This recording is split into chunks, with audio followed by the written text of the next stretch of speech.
Bonjour à toutes et tous, bienvenue chez moi pour ce premier podcast vidéocast qui peut-être sera pas en vidéo, on ne sait pas, ou peut-être pas un podcast. Je m'appelle David, j'ai 38 ans, je suis toulousain et je suis en compagnie de Bart. Bonjour. Et donc on est photographes tous les deux Voilà, et on va parler photo. et matériel photo, pour Ouais. commencer, parce qu'on est des gros kicks. Parce que les photographes adorent parler d'agénérant de matériel. Pendant des heures et des heures. Et des heures, et on est saoulant, et on est saoulant. Et justement, on s'est dit, mais pourquoi pas faire un podcast? Et on s'est dit, il y avait déjà beaucoup trop de gens qui faisaient ça, donc on va se dire, bah, on va faire pareil. On va en faire un de plus. J'ai Voilà. jamais écouté de podcast Pour de sur vrai la photo. Faudra Ah. que tu me donnes d'ailleurs. Ouais, moi, j'écoute souvent des podcasts américains. Et il y en a énormément. Excusez-moi, Mais excusez-moi. non, Hein. voilà. Il y en a pas Donc- de français pour de vrai? Si, il y en a sûrement. Bah déjà, je pense qu'F1.4, il doit en faire, ou t'as Podcast, je suis pas sûr. plein de gens qui font du tech, ça je sais, parce que t'as Ouais. Nicolas Qatar par exemple qui fait ça. Oui. Moi j'écoute pas mal de podcasts sur le Japon, D'accord. mais après je suis sûr que ça existe énormément. Je Bon, pense que- mais ça sera un de plus. D'ailleurs, on sait même pas comment le diffuser encore. Si, la dame très sympa qui est avocate et qui est photographe, et qui fait, j'ai vu qu'elle avait commencé de Bruges, vers Bruges, voilà. Voilà, je ne me risquerai pas à prononcer son nom sans vouloir l'écorcher, Oui. mais elle fait des podcasts, un podcast très intéressant sur le droit à l'image et toute la législation autour de la photographie. C'est hyper intéressant tout le temps. Ah, c'est Voilà, et chouette. donc elle a commencé à faire un podcast et d'ailleurs qu'elle diffuse, je crois, aussi sur YouTube. D'accord, Voilà. d'accord.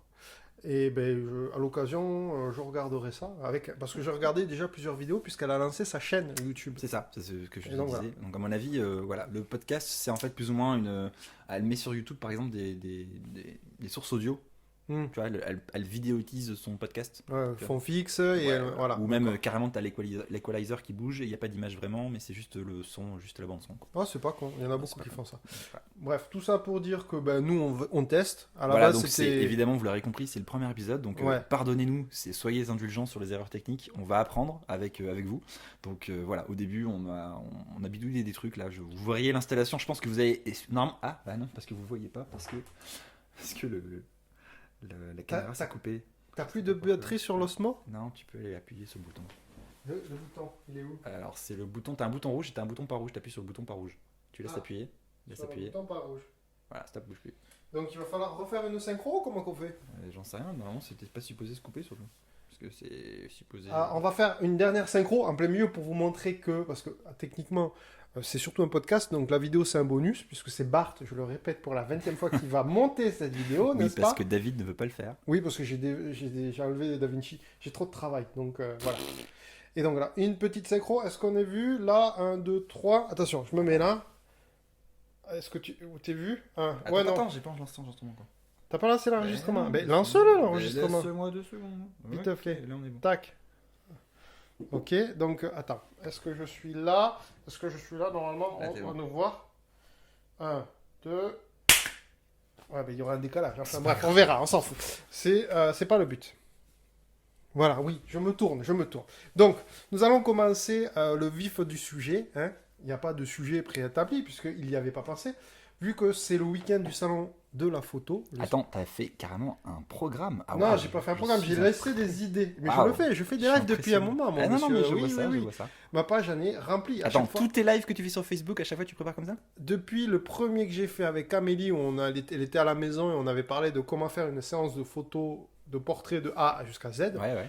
On avait fait un live d'1 h 30 avec des digressions, des livraisons de pizza, plein de choses. Mhm. Et j'avais fait un truc comme ça. Regarde, ça c'est mon dernier live. Waouh, ah oui, c'est. Mon dernier live où j'ai parlé de ma recette pour une collab photo. Plutôt qu'au J'ai cru que t'allais sortir ma recette pour le coq au vin. Non, j'ai présenté donc lors d'un dernier alors, live. Pour ceux qui une- voient, attendez, on va faire autre chose. Je vous promets rien, mais si jamais il y a la vidéo, regardez-moi ce pavé quoi. C'est absolument incroyable. Oui, Il y a plein de choses. mais c'est pas celui d'aujourd'hui. Non, celui d'aujourd'hui il est très vide. Il y a rien. Je n'ai lancé que quelques idées parce que je pensais que Bart avait fait son travail et qu'il avait un peu pensé à des choses. Bart, il était parti sur parler de l'EM5 Mark III.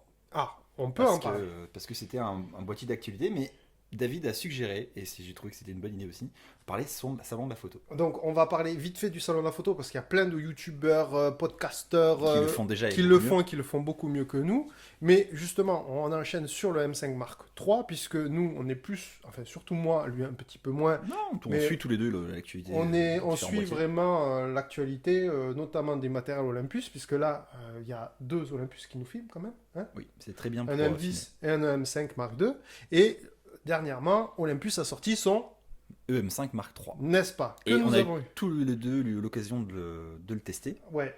Grâce à Éric Leroy. Qui est venu spécialement de son pays natal, de la Côte d'Azur, jusque dans nos contrées toulousaines pour nous faire un petit atelier, un petit workshop. C'était un photowalk en fait que j'ai fait du coup le lendemain où toi tu l'as rencontré. Et c'était super intéressant. Il y avait aussi notre ami Hervé de chez Olympus, qu'on salue d'ailleurs. Et c'était très très sympa, ils avaient apporté plein de matos, on a pu tester plein de choses. Moi je me rappelle que j'ai fait tout le photowalk, parce que j'aime bien me tirer des balles dans le pied, ou me stimuler, je sais pas. Mais j'ai fait tout le photowalk avec un M5 Mark III et un 300 mm f4. Voilà. Et donc j'ai fait des photos au 300 mm f4, plus ou moins des gens de l'autre côté de la rue. En gros, pour ceux qui ne connaissent pas Olympus et les micro 4 tiers, un 300 mm ça équivaut à un 600 mm. Donc c'est autant vous dire que ça zoome sacrément. Donc c'est pratique quand on fait de la photo de rue mais de loin. J'avais vraiment l'impression, c'était rigolo parce que c'est pas un objectif qui est facilement accessible parce qu'on est sur du tarif de 2500, 2006, ouais. Entre 2005 et 2006. Il est sorti à 3000 €, il a 2006 maintenant, mais ça reste quand même assez onéreux. Et honnêtement, si on fait pas de photo animalière, on n'a pas vraiment d'utilité de ce genre d'optique. Et donc du coup, c'était vraiment le défi pour moi d'arriver à faire des photos de rue avec ça. Et c'était rigolo parce que j'avais vraiment la sensation. Publié non, elles sont encore sur des cartes, j'avoue, confesse. D'habitude, je suis très rapide et là, j'avoue que la carte mémoire, elle est dans mon portefeuille. Il faut que je vide mes cartes mémoire.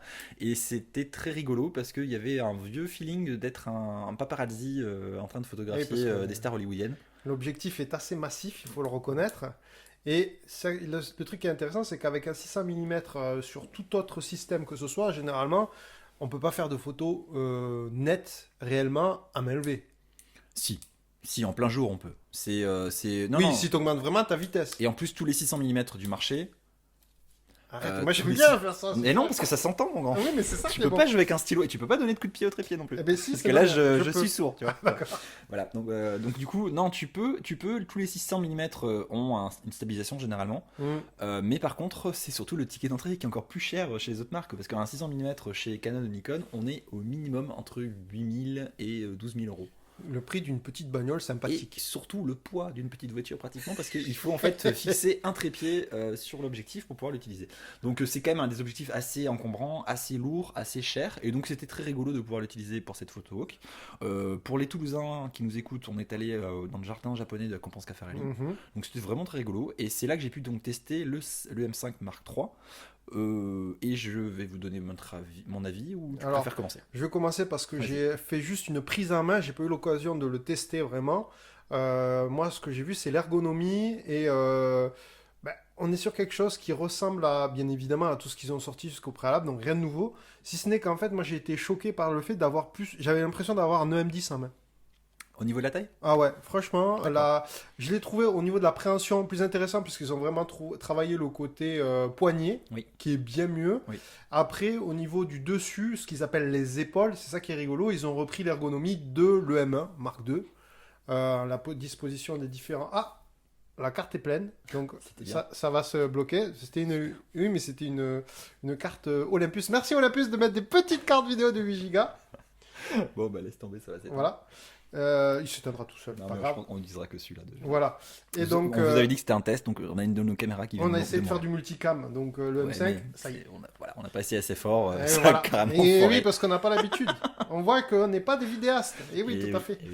Bref, donc les épaules. L'appréhension, la disposition des boutons m'a fait fortement penser à l'EM10. 1. Ah. La disposition des boutons. Ouais. L'appréhension se rapproche d'un EM, j'ai trouvé. D'accord. Vite fait.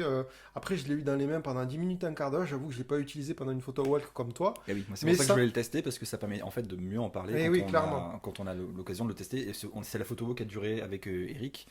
On était sur deux bonnes heures, je pense. Ouais. On s'est baladé. Ah, c'était de rigolo. bonnes heures, ça fait une bonne première impression, je pense. Non, c'est pas mal, ouais. Donc du coup, Et euh, donc préhension plus intéressante comparé à un EM5 classique, puisque moi, mon EM5 est équipé avec un petit, je le regarde en même temps que je vous parle, mhm. un petit grip de JB Camera Design en bois et métal qui améliore grandement. Ceux qui ont ce type de boîtier savent que quand on a des grandes paluches, c'est mieux d'avoir un petit grip sympa, surtout quand on a des objectifs un peu lourds. Mais en soi, pour faire des photos, on n'en a pas besoin. Et là, clairement, pour le confort, le M5, je l'ai trouvé cool dès le début. Et qu'est-ce que tu fais avec ton téléphone? Ah, tu vérifies le... Photo backstage. D'accord. Et Euh, je l'ai trouvé sympa, la prise en main est cool. Après, c'est vrai que c'est déstabilisant parce que pour un EM5, on est habitué à un EM5 Mark II qui est assez lourd et tout. Et là, j'ai senti vraiment la différence de poids. Après, le mien est souvent équipé avec mon 1240 que tu détestes, oui. avec ce grip qui fait qu'il tient bien en main, donc j'ai l'habitude d'un certain poids.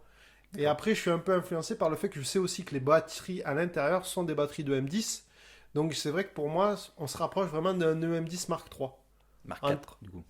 Non, un Mark M10 3. Mark III, il n'y a pas de Mark IV. Non, mais du coup, je pensais que tu faisais un nouveau Non. boîtier. Mais ok. Non, non, D'accord, non, non. d'accord. Et donc, cette première impression positive, Mais une bonne tu l'as prise en trouvé main. bien ou du coup ça t'a gêné? Ben, déstabilisé sur le début, parce que je m'attendais vraiment au poids et à l'appréhension du Mark II. En fait, ça a été grandement amélioré. Je trouve ça bien. Ils ont bossé, ils ont écouté peut-être les retours qu'ont fait les utilisateurs. Donc, première impression de prise en main, juste Très positive. intéressante. Et le viseur, Ouais. c'est une tuerie le viseur. Alors, t'as fini ton avis ou pas? Oui, c'est bon, tu Très peux bien. enchaîner. Alors je vais enchaîner moi.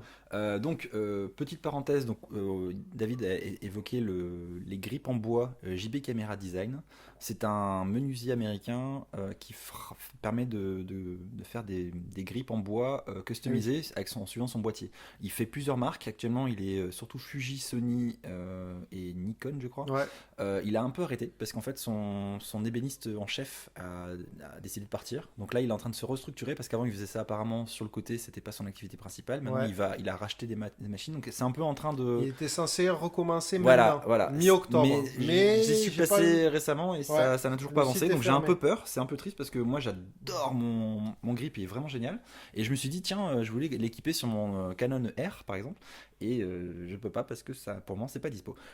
Parenthèse mise à part, le M5 Mark III a aussi la possibilité d'avoir un grip supplémentaire Ah oui, alors avec un bouton de déclenchement déporté. Et Mm. honnêtement, je suis pas du tout ce genre de gadget, mais honnêtement, ça marche très bien. Ça fait très bien le café. Quand on a justement un 300 mm f4 à mettre dessus, ça permet de bien équilibrer le boîtier et c'est vraiment très agréable. petite précision, ce grip, donc se visse comme tous les grips sous le boîtier. Le problème, c'est que pour les accès à la carte mémoire, Et non, pas la carte mémoire, la batterie, et non, ils Non. ont vraiment bien géré. tu y as accès ou pas? Oui. Oh, Et c'est putain. ça qui est bien, parce que les habitudes, ce genre de choses nous Ah, empêchent d'accéder à la batterie ça, c'est ou à la chouette. carte mémoire, ou quand la carte Et- mémoire est au niveau de la batterie. Ressenti Et là- plastique ou métal? Alors là, c'est plutôt métal en fait, c'est ça qui est Ah, bien. ça c'est chouette. On a je sais pas en quelle matière c'était, je crois peut-être c'était assez léger, c'était du magnésium ou quelque chose comme ça, mais il y avait donc une partie connectique qui se reliait Comme les à grips l'appareil, voilà. précédents, ouais. Pour avoir justement le deuxième bouton de déclenchement. Et surtout, ils avaient bien géré avec une petite trappe percée pour pouvoir changer la batterie facilement, sachant que la carte mémoire sur le 5 Mark III se change sur le côté. Ouais, pas vous comme un c'est EM10, pas hein. un EM10 voilà, qui est relié à la batterie. Donc ça, c'est toujours très bien de le faire. Merci beaucoup Olympus. La nouveauté, du coup, c'est de pouvoir le recharger En USB-C, ouais. USB-C, Comme sur le M Mark. Ah non, sur le M1X. oui, le M1X fait ça. Le M Mark Euh, II le fait pas. Et donc du coup ça c'est sympa parce que si on fait de la vidéo ou de la temps de pause, du temps de pause très long et qu'on a besoin de beaucoup de temps de batterie, ben, on peut pallier au problème de batterie grâce à ça. Donc ça c'est très pratique parce que ça veut dire que vous vous baladez avec un power bank, une batterie externe USB et ça permet de recharger son boîtier. Non moi vraiment, là, si tu veux que je te dise, le truc qui m'a le plus impressionné avec le M5 Mark III, c'est le bruit du déclenchement. C'est-à-dire Bah, je l'ai trouvé ultra feutré. C'est-à-dire que encore très plus discret, que ce que très c'était de discret, base. ouais, très discret et très feutré. Ouais, parce que pour ceux qui ne Et- connaissent pas, déjà sur la gamme OMD, ce déclencheur est très discret de base. Et souvent, les gens s'attendent pas à une espèce de bruit de porte, entre guillemets, qu'on a sur des réflexes. Alors, c'est le premier épisode, donc on va définir un peu les termes. Le bruit de déclenchement, c'est quand vous prenez la photo. Le clic-clac. Quand vous prenez, voilà, le clic-clac littéralement. Quand vous prenez un 5D Mark II, bah, ça fait cataflop, parce qu'il était très bruyant. Je l'aime beaucoup, hein, je l'ai eu pendant de nombreuses années. Et au fur et à mesure que la technologie progresse, le bruit de déclenchement sur les grandes marques fait de moins en moins de bruit. C'est super sombre. Moi, j'aurais rajouté de la lumière sur la Tu vidéo. penses? Ouais, mais on va être obligé de couper l'enregistrement si on fait ça, on peut pas le faire. Non, mais je rallume une lumière. Ah non, oh, rien. Ah si, on peut changer. Tac, parfait. Oh, je vais me mettre à 25. Et, Et donc, du le coup- flou. Waouh, j'aime beaucoup le flou là. Ah, j'aime bien. Donc bref, toujours est-il que donc le bruit de déclenchement est très très très feutré, très agréable. On n'est pas encore au niveau du Leica, des Leica M9, hein, qui ont vraiment un obturateur en tissu, donc du coup qui fait Ça pratiquement s'entend pas de pas. bruit ou qui fait un bruit hyper agréable. Mais du coup, on est sur un bruit très discret et honnêtement, donc en silencieux, autant vous dire qu'il n'y a plus de bruit, mais il n'y a jamais eu de bruit parce que le D'où silencieux, le nom c'est en fait. bah oui. Merci. Mais attention, parce que dans certaines marques, silencieux, ça ne voulait pas dire sans bruit. Sur les réflexes de l'époque, ou les boîtiers professionnels Nikon ou les boîtiers professionnels Canon, le mode silencieux, ça veut juste dire, au lieu d'avoir un clic-clac, ça fait un clic-clac. Voilà. D'accord. Beaucoup moins bruyant, mais il y a toujours un bruit. Alors que là, depuis quelques années, les obturateurs silencieux, grâce aux hybrides, font que l'obturateur ne fonctionne pas, c'est juste directement le capteur Qui s'allume et qui s'éteint, entre s'éteint, guillemets. voilà. Et donc ça permet d'avoir vraiment un truc très silencieux. Moi j'utilise très souvent mon EMD10 Mark II en situation de concert, en pleine répétition dans un orchestre ou machin, et c'est quand même hyper confortable. Au début c'est très perturbant parce qu'on ne sait pas si ça prend la photo ou pas, donc il faut être un peu vigilant là-dessus. Surtout si on travaille en rafale, et là c'est une catastrophe, on remplit sa carte mémoire instantanément. Mais du coup ça permet vraiment d'avoir une discrétion qu'on n'a pas ailleurs, quoi. Typiquement pour le photographe de base comme moi qui fait pas des prestations pro, la situation où vous avez besoin d'un déclenchement silencieux réellement, on va dire, je sais pas moi, dernièrement j'étais sur le baptême d'un de mes petits cousins et à l'église, le truc dont on veut absolument pas par rapport au sérieux de la situation, c'est pas à entendre un clic-clac toutes les 30 secondes et tout. Et là, en déclencheur silencieux, ce que j'ai fait avec le M5, non, avec le M1 la dernière fois, c'était, je me suis mis en silencieux et personne ne savait que je prenais de photos, tout simplement. Ouais. Et globalement, je pense. Alors, autant l'obturateur silencieux, ça a des inconvénients parce que par exemple, quand on est en obturateur électronique, on ne peut pas avoir de synchro flash, ce qui est Par quand même. exemple. C'est quand on travaille en flash comme moi, c'est un peu dérangeant. Mais par contre, avoir un obturateur standard Plus très silencieux. discret, c'est quand Ouais. même très pratique, je trouve. On est. Ouais, on gagne en discrétion, on gagne en ninjaitude aussi, c'est un mot qui existe. Je Et suis du pas coup, sûr, il faudra vérifier. faudra vérifier dans le Robert. Mais du coup, je trouve ça très intéressant. Voilà. Donc moi, c'était vraiment ça qui m'a fait le plus waouh. L'ergonomie, effectivement, est sympa. Bah, bon, après l'ergonomie, ce qui est bien en fait, c'est qu'ils sont pas partis sur le M1 Mark II. Ils sont Non. vraiment ils sont restés sur le M5. Je crois qu'on a gagné un petit peu de poids parce qu'il est un peu plus lourd, mais de quelques grammes, pas énormément. Mais du coup, ça reste très intéressant, un bon boîtier, quoi. Voilà. Donc j'étais impressionné. Je vous cache pas que j'ai pas eu le temps d'analyser les images, mais on est sur un capteur légèrement amélioré. C'est le 20 C'est en 20 mégapixels. mégapixels, ouais. Ouais. Je crois Ouais. que on n'aura pas de grosses surprises. Ça reste toujours du très bon matos pour plein d'utilisations. Pas tout, parce qu'on peut pas tout faire avec ça, mais franchement, ça marche très bien. Et surtout, l'encombrement est imbattable. Ouais. Voilà. Ce que je trouvais bien, voilà, c'est ça, c'est qu'on est reparti sur ce qui fait la force pour moi des micro 4 tiers, à savoir la compacité, et c'est-à-dire que c'est un vrai bijou technologique. Vous avez le Wi-Fi maintenant, vous avez le Bluetooth, vous avez la stabilisation qu'ils ont améliorée encore plus. Donc, Parce que c'est impressionnant. vrai qu'avec la sortie de l'EM1X, qui était un Oui, boîtier une brique. destiné à une niche de photographe de l'extrême, entre guillemets, où on a un boîtier qui ressemblait à comment ça s'appelle Arrête, c'est bon, je sais qu'il est là. Ça ressemblait à quoi? Ça ressemblait à le Canon 1DX, c'est ça? Oui, ou les Nikon D5 ou D6. Des trucs énormes. Ça fait un boîtier avec grip intégrée, et Un ça fait gros vraiment une grosse truc brique. et qui comment dire, partait sur quelque chose de très lourd, bon, qui restait beaucoup plus léger comparé aux entre guillemets Oui, concurrents, ça même c'était si la c'est grosse pas surprise. J'ai pu tester celui d'Éric Leroy, Ouais, et qui est vraiment vraiment léger au final. Je m'attendais vraiment à une brique soviétique, Non. et pas du tout. non, puisqu'on a des corps en Mais magnésium. Ah, ça attends, reste pour moi. c'est une pas- exception dans la gamme. Ouais, c'est juste, c'est antithèse du micro 4 tiers. C'est l'antithèse du micro 4 tiers où c'est vraiment la technologie au service de la compacité. Et c'est vrai que pour moi, ça fait plusieurs années que les constructeurs ne sont pas vraiment friands de ça. J'aime beaucoup par exemple les optiques pro qu'ils ont sortis. Ouais. Le 17, le 25 et le 45 1.2 sont super, mais ils sont beaucoup plus gros que la norme. Et du coup, Quand on compare avec un 45, un 8, voilà, qui est vraiment super compact et aussi très qualitatif.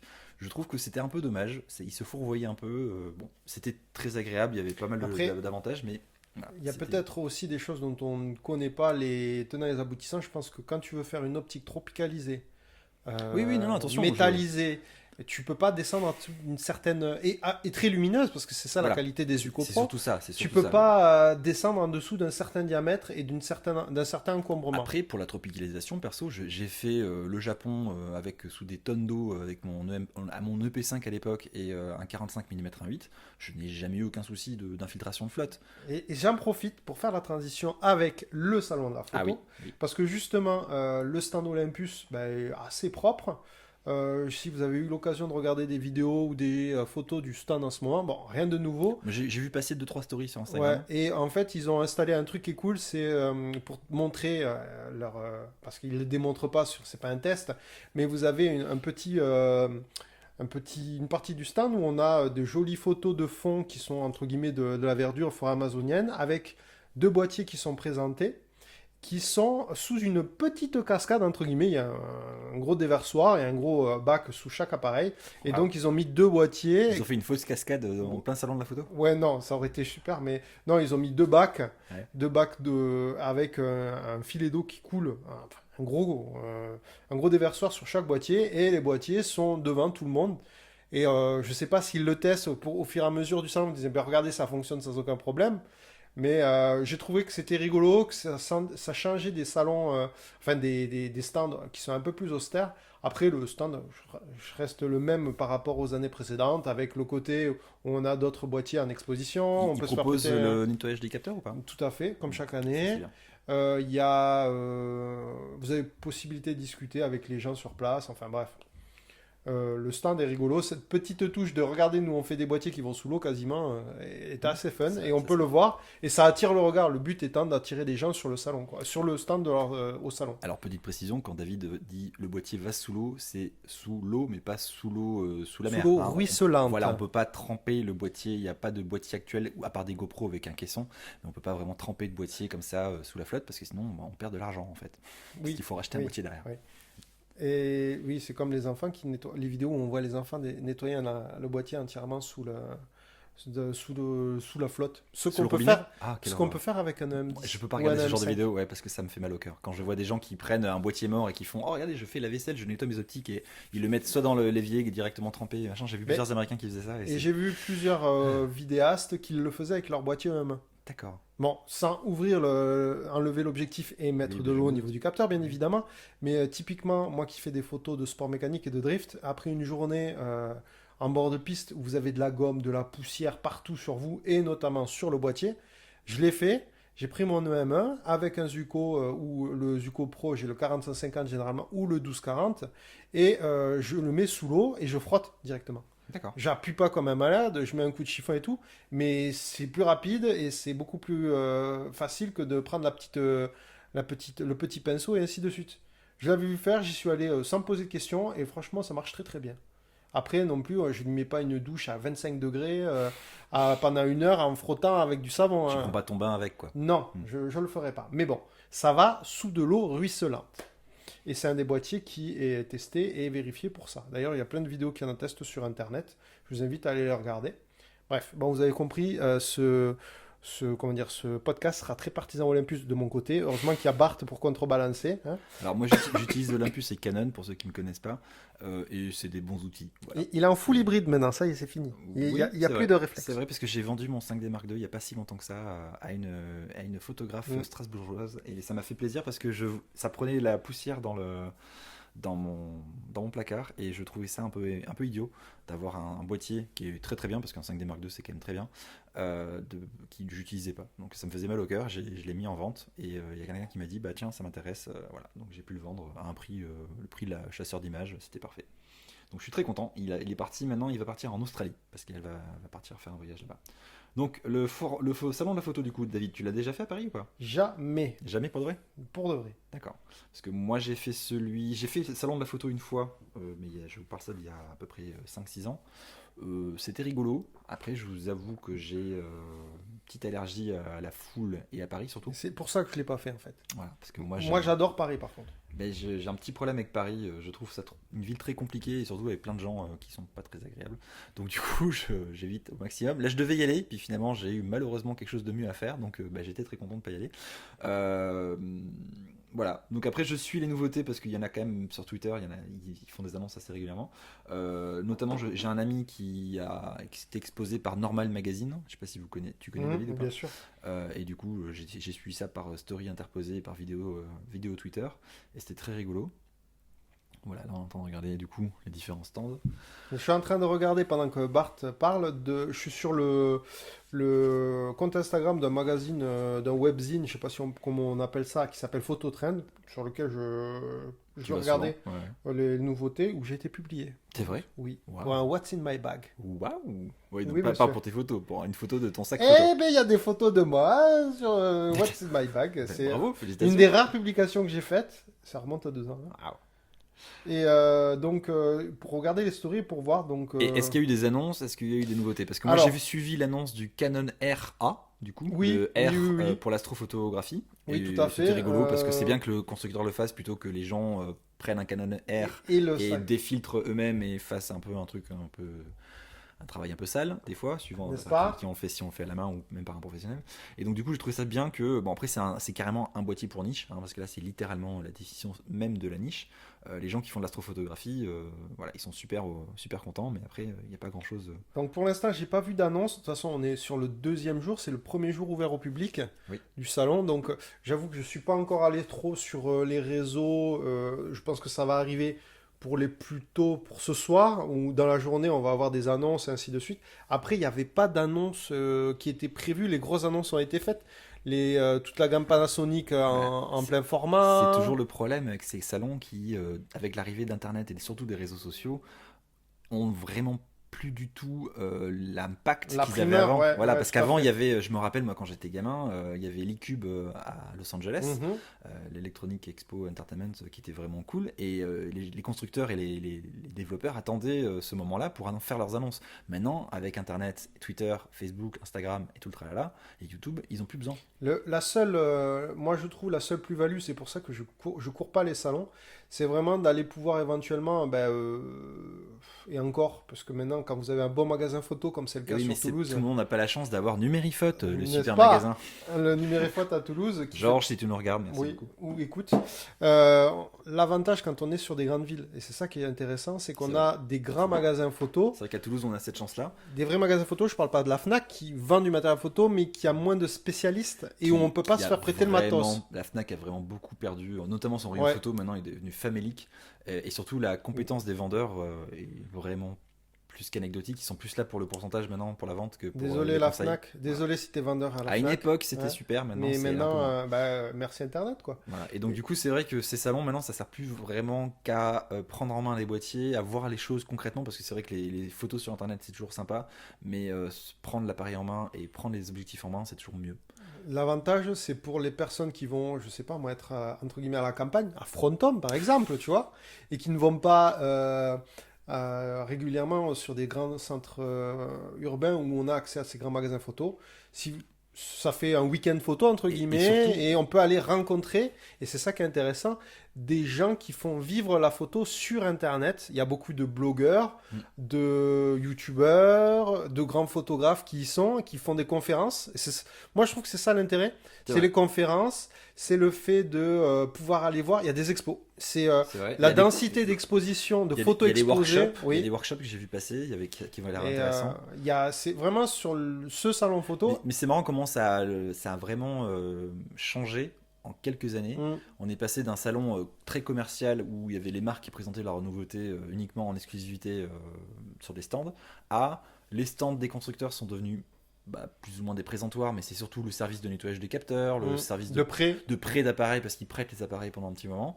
Et après, tout ce qui est devenu un plus intéressant, finalement, c'est les rencontres avec les influenceurs, rencontres avec les photographes, conférences avec les photographes, expositions, vernissages et compagnie qui se font autour de la date du salon de la photo. Je vois ça plus comme une rencontre entre passionnés de photo réellement, le salon, que comme un marché, entre guillemets, comme les salons auto, par exemple, qu'on peut voir, qui se font au même Oui, endroit moi, je d'ailleurs. pense que ça a vraiment changé parce que le Ouais. salon de l'auto, bah, il y a toujours un intérêt parce que ça permet de monter dans sa voiture et de la tester et potentiellement de l'acheter. Et il y a beaucoup plus d'annonces. Les Il y a beaucoup constructeurs plus font ouais. Ils d'annonces. sont encore, c'est un peu encore un peu vieillot là-dessus, mais enfin vieillot, non parce qu'ils ont le droit de faire ça. Mais c'est vrai que maintenant les constructeurs d'appareils photo n'attendent plus les salons pour Et, faire des effets d'annonce. et je pense que les réseaux sociaux, par rapport à ça, ont beaucoup, comment dire, ont beaucoup travaillé dans ce sens-là. Parce que il y Après aurait... c'est bien, enfin perso, Oui, oui, oui, je trouve ça je plutôt trouve ça pas mal. super d'avoir des annonces régulièrement plutôt que d'attendre autour des salons pour avoir oh là là c'est incroyable le nouveau boîtier machin. Moi je trouve ça bien d'avoir tout au long de l'année des annonces. Donc, je pense, alors, on n'a pas vu toutes les nouveautés. Peut-être qu'il y a des nouveautés qui ont été annoncées par. Moi, ce que j'aime bien au salon de la photo, notamment, c'est regarder les petites nouveautés qu'on a par rapport aux accessoiristes, par Mm. rapport aux fabricants de lumière, d'éclairage. On sait qu'à Aputure, je suis pas sûr. Aputure, s'ils le font, parce qu'ils sont plus vidéo, quoique peut-être, sûrement. Ah, mais maintenant, tu sais, la Oui. frontière entre photographie et vidéo est tellement fine. Ouais. Non, je pense qu'ils y sont. Je pense qu'ils y sont Tu parce crois qu'en plus, il y a beaucoup de photographes qui préfèrent travailler en lumière Ouais, continue c'est vrai, c'est vrai. et que du coup, Aputure permet de mettre des modeleurs de photographie Mm, sur des lumières de continu de vidéo. tout à fait. Et ça, c'est vrai que c'est très intéressant. Donc Aputure, moi j'aime bien les petites box qu'ils font, les petites lumières Ouais, d'appoint bah, LED. Ce qui est Et intéressant, c'est c'est autant surtout les. ça qui me plaît, les petites annonces en termes de Ouais. matériel, puisque Ouais, je vois ce que tu veux dire. qui sont ces petits trucs qu'on on va pas voir forcément, puisque l'attention est focalisée par les optiques, t'as vu le jeu de mots focalisé par les optiques? Nul. Grandiose. Donc Nul. comment dire, les boîtiers, ce genre de choses. Moi j'aime bien tout ce qui est l'ergonomie autour, les sacs photos. Ouais. Les sacs C'est vrai. photos qui. Alors, Mais même plus que ça, enfin tout le niveau accessoire, c'est vrai qu'autant les grands constructeurs, on les attend pas vraiment à part pour tester et emprunter le Mhm. matos, autant c'est vrai que tous les accessoiristes, moi c'est par exemple c'est au salon de la photo à Tokyo, parce que voilà, name dropping, je suis allé au Japon pendant le salon de la photo. vous avez Sans- vu comment ils se la pètent Mais là, non, mais dessus c'était en 2017, ça va, ça va. J'ai un ami qui vit là-bas et qui m'a gracieusement hébergé, c'était super. Guillaume, si tu si passes tu par nous là. écoutes, ouais, voilà. Bisous à toi et ta petite amie, d'ailleurs qui il vient à Noël en France. Ah, chouette. Voilà, il va nous rendre visite. Et donc du coup j'avais pu tester plein de choses et notamment j'ai un monopode en carbone que j'avais acheté à ce moment-là parce Mm. que il y avait un constructeur qui le proposait, c'était super intéressant. Plein de petits accessoires, mais effectivement c'est à ce moment-là qu'on peut découvrir des choses. Ouais. Moi j'avais découvert la marque la Yowa. Oui, oui, oui, oui. Voilà, et la marque Venus notamment qui proposait des optiques très perchées. Genre, c'est là que j'avais découvert mon 15 mm macro sur un full frame. Je peux vous assurer qu'il est très bizarre, mais j'adore d'amour cet objectif parce que. Je pense notamment, je crois que c'est eux qui le font, cet objectif macro qui on dirait une longue perche, mais avec des LED au bout. Mais c'est la OA qui le fait. Oui, oui, et dans le milieu de la photo. Alors, en vrai, c'est un objectif très Attends, ça spécialisé. s'appelle comment? Attends, ben continue à parler, je vais Mais, chercher. mais les gens, va regarder sur internet, mais les gens ont tendance à dire que c'est carrément un objectif d'endoscopie parce que clairement, il est étanche et il est éclairé au bout, donc c'est absolument parfait pour tout ce qui est macro. Mais Alors, c'est les le- gens ont tendance à dire on est tenté de le mettre dans des gens. Voilà. Oui, voilà, pour rester Donc poli. c'est un 24 mm, un F14, F14, voilà. Donc, deux fois macro, Voilà. donc c'est le donc autant vous dire grossissement. qu'à F14, vous avez intérêt à avoir sacrément beaucoup de lumière. C'est un objectif quand même qui coûte très cher puisqu'il est aux alentours de 1800 euros. Là, je le Ouais. vois affiché à Mais 1789 il est euros. waterproof. Donc en fait, l'intérêt de cet objectif, c'est de faire de la macro. Parce qu'à F14, en fait, on peut faire encore de la macro, à condition d'avoir de l'éclairage derrière. Ou Puisqu'il en est plein équipé jour. avec des LED Voilà, il est éclairé avec autour des de l'optique. LED au bout et qui sont alimentés du coup par USB. Mais comme il est étanche, on peut le mettre à l'intérieur de l'eau. Donc en fait, pour prendre des photos de petits animaux, de grenouilles et tout ça, c'est super. C'est fait pour. Grenouilles, C'est fait pour. tétards. Et le truc, donc, il avait fait le buzz quand ils l'ont sorti parce que personne l'attendait en fait. Oui, bah oui, c'est un truc, c'est encore une fois des objectifs de niche. Et donc moi pour ça, c'est vrai que les salons pour ça, c'est quand même très intéressant. Je sais pas s'il avait annoncé au salon de la photo. Non, il avait annoncé avant. Je l'avais vu sur des. Moi je l'avais vu en pré-production à Tokyo en Ah, 2017. Donc D'accord. il le préparait déjà à ce moment-là, il n'était pas fini, c'était encore un prototype et on n'avait pas le droit de le prendre en main, il était derrière une vitrine. Et typiquement, le genre de choses que moi j'aurais aimé voir. Là, je passe du coq à l'âne. On passe, c'est des accessoires, des trucs un peu improbables. C'est ça que j'aime beaucoup sur les salons, les trucs improbables. Mais aussi les trucs de pré-production, justement. Et je pense notamment au gros Olympus, le 500. Ah, les nouvelles optiques Olympus. Ouais, celui qui est blanc. On le voit, on voit les photos.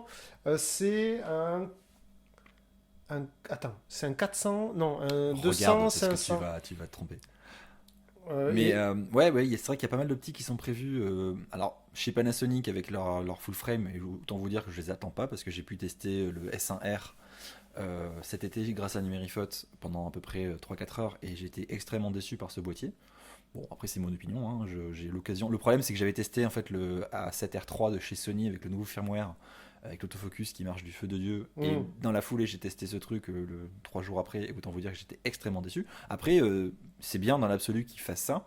Perso, je trouve qu'ils sont mieux dans le marché du micro 4 tiers. Ils sont excellents en vidéo. Genre Panasonic, c'est vraiment les leaders là-dessus. Tous les caméras, les GH5 et compagnie, c'est quand même monstrueux en matière de codage, des codecs vidéo et tout ça, c'est vraiment super. Mais du coup, ouais, le plein format, j'étais extrêmement déçu. Avec en plus le petite cerise sur le gâteau quand ils proposaient de payer l'upgrade pour les codecs. Enfin, moi, j'ai trouvé ça très mesquin parce que c'est quand même un boîtier qui coûte 3 500 € et ils proposaient. t'es obligé de l'acheter. Alors, le moment où ils nous ont présenté le boîtier, ils nous ont dit attention, super promo, on vous offre l'option vidéo. Et t'es là, mais attends, je vais dépenser 3 500 € et en plus, si je fais pas gaffe à la promo, il va falloir que je paye mes 150 € de licence en plus. C'est micro 4 tiers remorse, comment ils Oui, l'écrivent? Rumors avec un O, parce que là tu l'écris en français, David. Ah, d'accord. Forcément. Mais tu peux Oui. virer micro devant, hein, c'est 4/3. Ah. C'est 43 Rumors. D'accord. Voilà. Hop, hop. Donc, Non, pour tout ce qui sans le est... slash. Je vais les trouver. Pour tout ce qui est annonce, on verra donc dès lundi, je pense qu'il va y avoir. Je pense pas qu'il y aura de grosses annonces renversantes. Ouais, je pense que c'est fini. Ils attendent, les constructeurs n'attendent plus vraiment les Ils salons. font, regarde Panasonic avec la sortie de leur plein format, ils se font des événements parce que le problème quand tu fais des annonces, tout le monde veut les faire au même moment. Regarde les salons des jeux vidéo et c'est la surenchère. Et le problème c'est qu'ils veulent plus investir sur les salons. C'est juste pécunier. De toute façon, c'est la communication. Et, Parce que les réseaux sociaux sont plus adaptés, ils ciblent mieux les gens et donc ça attention, peut-être plus d'intérêt. il y a des optiques, on en Oui, parlait de j'ai vu vidéo, ça, des ouais. optiques anamorphiques qui sont en monture. Micro 4 tiers, Ouais. On a sur des J'avoue que je suis assez curieux de voir ce que ça donne parce que j'en ai vu plusieurs fois. Alors c'est souvent très très lourd parce que c'est des jeux de lentilles. Là c'est plutôt pour les cinéastes. Ouais. Mais je suis assez curieux de voir. Il y a Sigma qui continue à faire des annonces, à sortir. Sigma a toujours fait des optiques sur micro 4 tiers. Oui. Des très bonnes optiques, très abordables et avec un rendu intéressant. Très bonnes optiques abordables, oui. Très bonnes optiques, je dirais plus c'est Voilà. moyen. L'optique dont je vous parlais, je l'ai sous les yeux. Donc elle est blanche pour les optiques micro 4 tiers, c'est rare. Et c'est un prototype qui est un 70-250 f3.5. Et un 100-400 4.5. Donc, Wow. et on voit les photos sur internet. Alors là, la vidéo, je ne saurais pas vous dire parce que la photo. Ça ressemble à un objectif blanc de chez Canon. Là, c'est 150. Regarde, ils ont mis 150 sur l'objectif. Donc, je ne sais pas ce que c'est. Oui, on ne sait pas encore. Mais c'est en j'aurais aimé. Pré-production. Sur un salon, c'est le genre de choses dont on attend. Qu'on attend, c'est avoir les petits les prototypes. Vous dire, regardez, on continue à travailler sur telle et telle technologie. Moi, je trouve que ça serait plus cool, quoi. Mais bon. Petit aparté, effectivement, David, tu avais raison. La vidéo est ultra sombre. Oui, Parce qu'il c'est pour ça que fait tu vois, super- j'appuie sur le bouton là-bas et Allez, regarde. Attention. Mais ne parle pas, ça va. Elle est ratée, c'est le Non, mauvais. c'est. Oh là là. Heureusement qu'il est chez lui. Voilà. Oui, bah c'est pas mieux. C'est pas mieux. Mais bon, bref. Si, c'est beaucoup mieux. Bon, bref. C'est beaucoup mieux. Bon, le salon de la photo, du coup, on attend les nouveautés. Oui. On n'a pas plus d'infos que ça parce que ça a commencé. il y Quelles a- sont il y a tes 2 jours. attentes? Qu'est-ce que tu aimerais voir? Moi, je vais commencer. C'est notamment, on parlait de LED, puisque moi, j'aime beaucoup d'ailleurs comment dire. À chaque fois que Profoto fait des annonces incroyables sur du matériel incroyable, Ah, le j'ai petit une jeu dent. avec Godox. Oui, j'ai une petite dent contre Profoto parce que pour moi, Profoto qui fait du très bon matériel, eh ben, nous prend pour des cons parce que ce très bon matériel, on peut avoir des choses tout aussi intéressantes pour 4 fois, 5 fois moins cher. Après, on va vous dire oui, mais c'est pas du matériel pro, ça dure pas aussi longtemps, bla bla Non, bla on bla. en a déjà parlé, David. C'est Oui. quand t'achètes Profoto, t'achètes l'ingénierie qui est derrière. Parce Oui. que Profoto, c'est suédois, je crois. Attends, Je sais, vais oui, je vérifier. crois. Enfin, C'est un truc de là-bas. ça paye ses charges et ça déclare ses impôts. Donc à ce niveau-là, on paye ça. C'est comme Leica en fait, tout simplement. Oui. Leica paye des vrais salariés et des vrais salariés. Oui, mais ça je coûte préfère de acheter l'argent. Godox. Oui, mais donc du coup, c'est vrai que c'est assez rigolo de le voir s'énerver après Profoto. Alors que Godox, bah, derrière, il n'y a pas de SAV par exemple, Godox, si ça marche pas. Oui, Le nombre c'est de vrai, gens c'est vrai, qui cassent c'est vrai. leurs AD200 C'est vrai. et qui pleurent après parce qu'ils doivent tout racheter. Ah, mais ils ont qu'à pas les casser. Certes. Moi, j'ai jamais réussi à en casser, mais je connais plein de photographes sur Toulouse à qui c'est déjà arrivé. N'est-ce pas, Fabrice? Fabrice, si tu nous écoutes, bisous.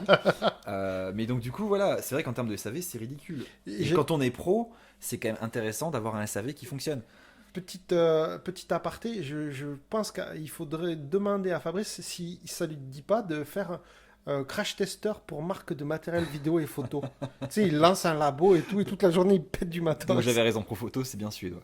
Donc voilà, donc c'est fait en Europe, il y a des ingénieurs qui travaillent dessus. Bon, le petit jeu, c'est vrai que c'est rigolo. Après, on est d'accord que Godox, c'est carrément de l'espionnage industriel parce que dès qu'il y a une annonce pour un produit Profoto, Godox sort dans le mois qui suit ou dans les 2 semaines qui suivent, ils sortent un boîtier, un équipement qui ressemble énormément.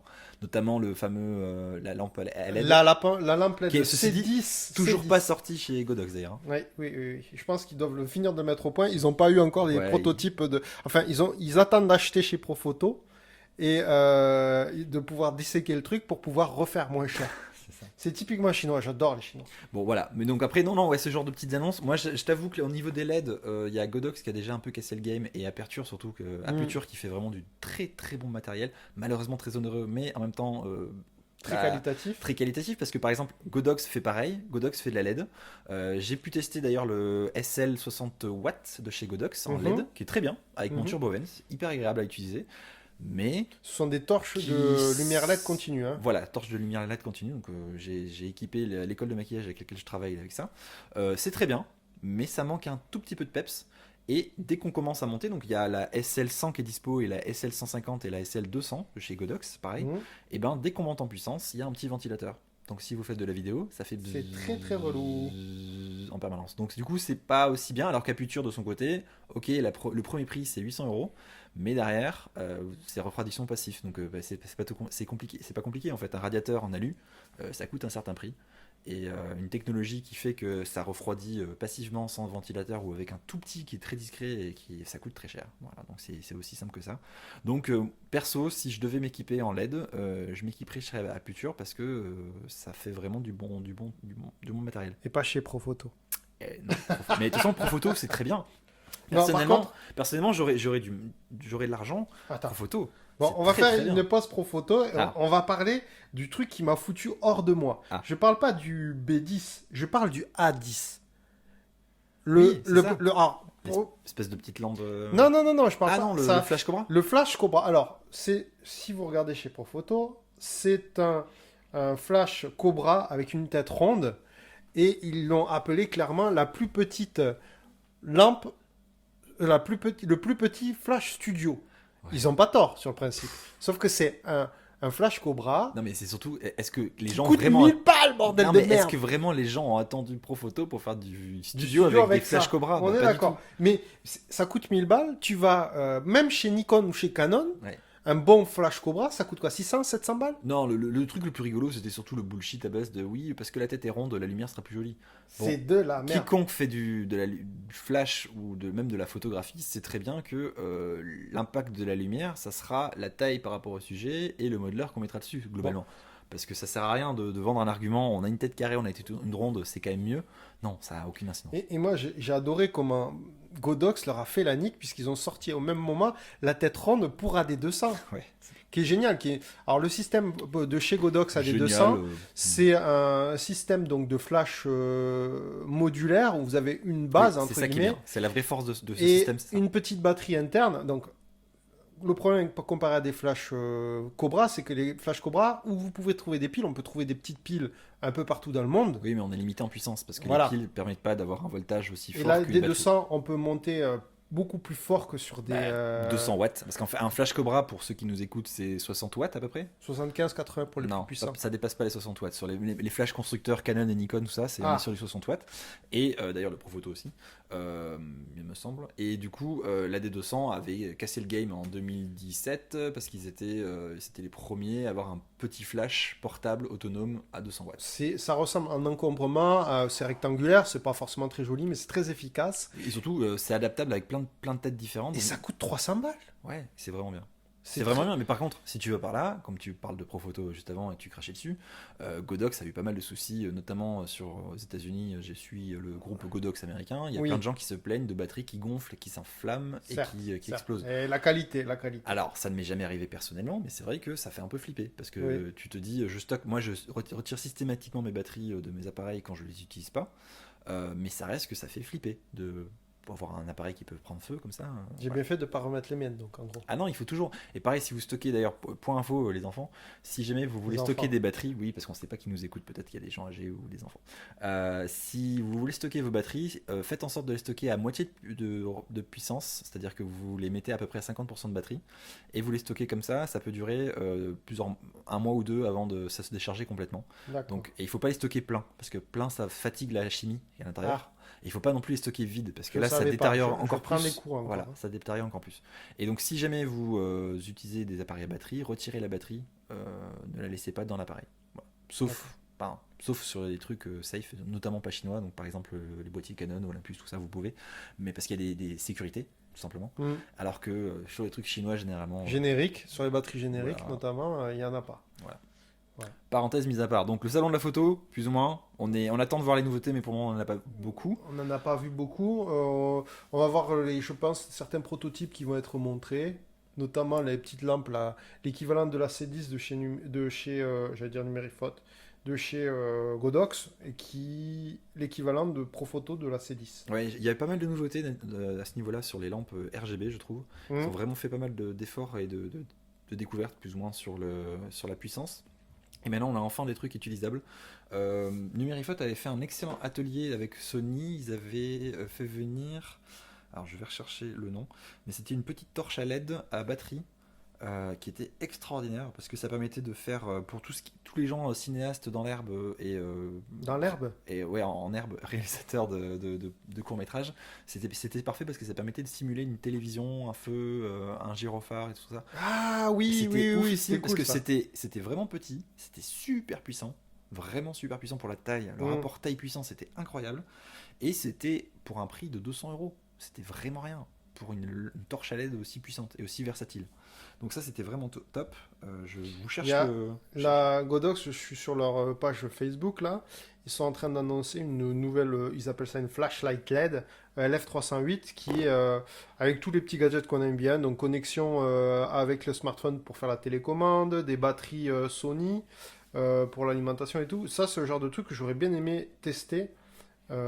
Typiquement sur ce genre de salon quoi. Moi c'est pas le genre d'annonce qui me fait frissonner les ovaires, mais par contre j'avoue que c'est le genre de matériel que surtout les éclairages à LED, je vous encourage vraiment à le tester avant. Allez dans un magasin photo, Numérifaute le fait très bien, demandez à Francis, c'est l'expert local de l'éclairage, il est excellent. Mais testez avant parce que vous allez être très déçus souvent parce que la puissance des LED, même si elle fait énormément de progrès depuis quelques années, n'arrive pas à la cheville d'un flash pour le moment. D'un flash Cobra de base. D'un flash Cobra. Et donc si vous espérez combattre le soleil avec de la LED, préparez à sortir le chèque parce que pour le moment il n'y a pas vraiment de solution bon marché pour faire ça. Oui, voilà, bon marché, parce que si vous êtes multimillionnaire, dans ce cas-là, oui, vous allez trouver des trucs, mais sinon, c'est pas chez Godox il faudra aller, on est d'accord. Godox, moi je le conseille vraiment pour des photographes ou des vidéastes amateurs qui commencent, qui ont besoin de s'équiper et qui n'ont pas forcément des budgets illimités. Oui, non, c'est ça, c'est très bien, mais il faut savoir ce qu'on achète, c'est de moins bonne qualité que le reste. Voilà. C'est moins cher, mais c'est moins. Oui, ça, j'ai vu ça. Le Speedlight, donc Godox sort un Speedlight bracket. Enfin adapté pour les allées. Comment t'appellerais ça en français? Un adaptateur monture Bowens pour Flash Cobra. Voilà, et c'est littéralement le nom d'Amazon. Ils en ont sorti une en monture ronde pour les têtes rondes qu'il y a pour les AD200, pour leur AD400, pour pas mal de choses. Et franchement, ça, c'est un truc qui va coûter 80 balles. La platine Là, tu vois, le système de verrouillage est en Ouais. métal. Ouais, ils ont amélioré. Ça, franchement, ça, En c'est même le temps, genre de ils truc sur pouvaient, lequel parce je que vais investir. ça faisait plusieurs années que c'était un Oui. peu. Moi, Oh, regarde, le mec, il a un OneDread. Il a quoi? Un sac OneDread, c'est un sac Ah. photo. Donc, c'est des Américains, bien évidemment, qui ont designé ça au fin fond de l'Utah. C'est des photographes, voyageurs. Bon, bref, vous connaissez le truc. Et là, ils ont sorti toute une gamme de petits modules pour mettre à l'intérieur de leur sac, mais qui vont très bien dans d'autres sacs. Et typiquement, sur les salons photo, moi, c'est ça que j'aime bien aller voir. Ah, les sacs? Les sacs. Ouais, c'est vrai. Parce que les sacs photos, je sais pas vous, mais moi j'en ai, je dois en avoir 3 ou 4 déjà. Et en fonction de ce que je fais, ben, j'en ai un adapté à chaque fois. Voilà, je viens de retrouver enfin le nom, excusez-moi, hein, parce que ceux qui regardent la vidéo, si jamais la vidéo est disponible, j'ai enfin retrouvé le nom de l'appareil LED dont je vous parlais, c'est le Bolling P1 Mini Panneau RGB que j'ai pu tester et qui est absolument incroyable. C'est de Incroyable. chez qui? C'est chez Aputure. C'est de... Non, Aputure a fait la même chose, a fait un truc en concurrence. Et c'est Bowling, c'est la marque? Bolling, je crois que c'est la marque, ouais, attendez, je cherche les infos. Ça coûte 169 balles, donc c'est pas Ouais, excessif. on est sur du 200, entre 150 et 200 euros. Et c'était vraiment bluffant. Surtout la puissance, parce que du coup, j'avais pu apporter mon Osmo Donc. Pocket à côté pour comparer. Pour, Et c'était impressionnant. pour revenir... Donc parce que- attends, les sacs, du coup, t'as Oui. vu des annonces qui te plaisaient ou... Parce que non, je sais que en Peak fait, Design sont assez présents là-dessus Alors, pour tout ce qui est Peak révolution. Design se sont dirigés en ce moment. Il y a une. Donc, je parle spécifiquement de sacs pour la photo et la vidéo. Il y a Peak Design qui fait des annonces. Non, ils n'ont pas fait d'annonce. Moi, je J'ai vu suis. passer un Kickstarter, parce qu'ils travaillent beaucoup avec Kickstarter. Oui, un truc comme ça. Et ça avait l'air sympa, mais c'est toujours un peu cher. moi je suis OneDread Après- spécifiquement. C'est une marque que j'affectionne particulièrement parce que les trucs sont très très bien utilisés. J'aime bien le design Mmh. et ils sont très robustes. Pour toi, quel est le meilleur sac photo? C'est un sac qui soit discret ou un sac qui soit résistant? Parce que moi, perso, Le meilleur sac photo, c'est le sac le plus adapté à ce que tu fais au moment où tu le fais. Oui, alors, petite parenthèse, oui, il faut savoir un photographe a besoin en permanence de nouveaux sacs photo en fonction de son utilisation, enfin de son activité photographique. Alors, C'est-à-dire que quand on débute, on a une petite pochette constructeur avec marqué Canon ou Nikon dessus et c'est très bien au début. Et au fur et à mesure qu'on progresse, on achète un objectif, deux objectifs, donc il faut changer de sac au fur et à mesure. Donc moi perso, j'ai eu, je pense, une bonne quinzaine de sacs depuis que j'ai commencé la photo. ouais, Parce bon, qu'à chaque fois, je les achète, je les revends, je les achète d'occasion, je les détruis. Des fois, ça m'arrive malheureusement de les user Non. jusqu'à la moelle. moi, il me faut quelque chose qui soit discret, qui soit modulaire Ouais, et qui soit très costaud. C'est-à-dire qu'il va balancer, il va être balancé par terre. d'accord. Je vais Donc un truc vraiment utilitaire, renforcé. utilitaire. Même si ça crie appareil photo, ça te dérange pas. Parce qu'il y en a qui sont vraiment hyper susceptibles là-dessus, notamment Guillaume adore des sacs qui soient classe et qui soient discrets. Je pense au ça pourrait- Bellingham, Voilà, je pense Manfrotto, typiquement. la collection classique. plutôt Bellingham d'ailleurs. Ouais, ben, Manfrotto a fait une collection qui ressemble, qui est très jolie, très sac, pas photo justement. Moi, personnellement, je veux un sac qui, pas forcément noir, mais oui, on va pas tarder à mettre fin. Mais pour clôturer sur les sacs, j'aime bien les sacs qui sont costauds et qui soient, comment dire, la couleur, je m'en fous. Ouais. Qu'il soit discret, je m'en fous, parce que de toute façon, il sera toujours à portée de main Donc, ou le sur design mon dos. pour toi, c'est plus. Si, Il faut que ce soit résistant, faut que ce soit résistant. modulable, mais pas forcément joli. Si, mais j'aime bien les designs, pas les sacs photo style F-Top Gear. Là, tous mes potes sur circuit ils ont ça. Les sacs, il y a quoi comme marque Moi j'aime bien Think Tank. Think Tank, ils font du Think matos. Tank, je supporte pas. Ouais, moi j'aime bien parce que c'est bien robuste. C'est fait avec de la Euh, toile de récupération de bateau, je sais pas quoi. Ouais, ben moi, ce que j'aime, c'est. Mais ça ressemble à rien, c'est moche. Ils sont Les verts, caca, designs, vert voilà, cacadois, c'est les dégueulasse. typiques de ce genre de sac photo ne m'intéressent pas. Le sac photo, randonneur, baroudeur, j'en ai rien à branler.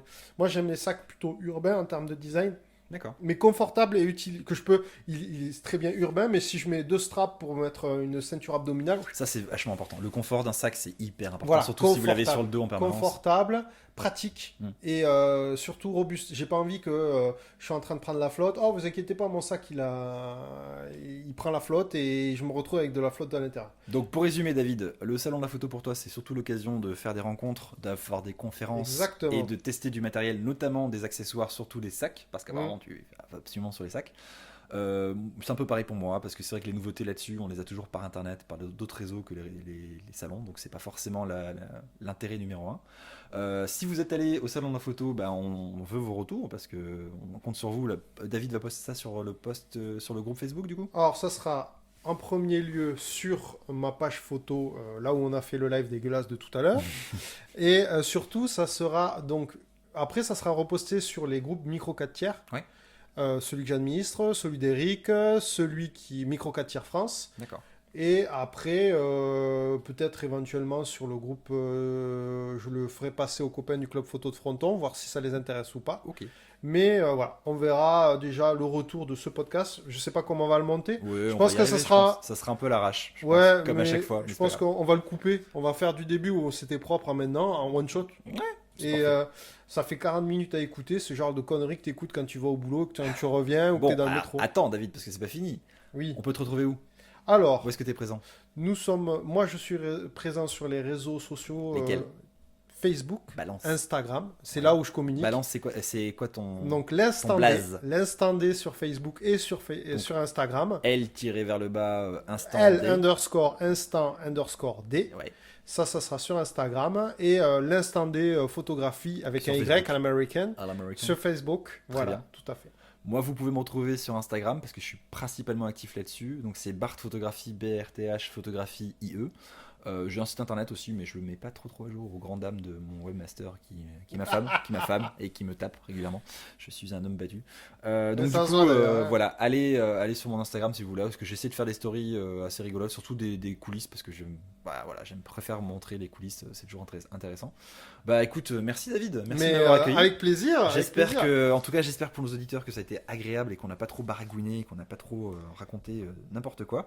Pour nos 4 ou 5 auditeurs, n'est-ce Voilà, pour nos 4 ou 5 auditeurs. On compte sur vous pour nous faire des retours, savoir si vous avez des suggestions, des conseils.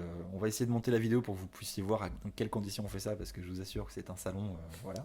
Mais Et c'est pas il est grave. bien, mon Il est salon. Il est super, très c'est bien, un mon super salon. Mais par contre, est-ce que c'est vraiment le meilleur endroit pour enregistrer un podcast? On ne sait pas. C'est peut-être un concept à lancer. Voilà, concept à lancer. Faites ça. On va peut-être faire ça dans les chiottes la prochaine fois. Ça sera peut-être mieux. Ça résonnera résonne. super. Et Voilà. il n'y a pas la place pour 2. Et quoi qu'il arrive, on vous laisse.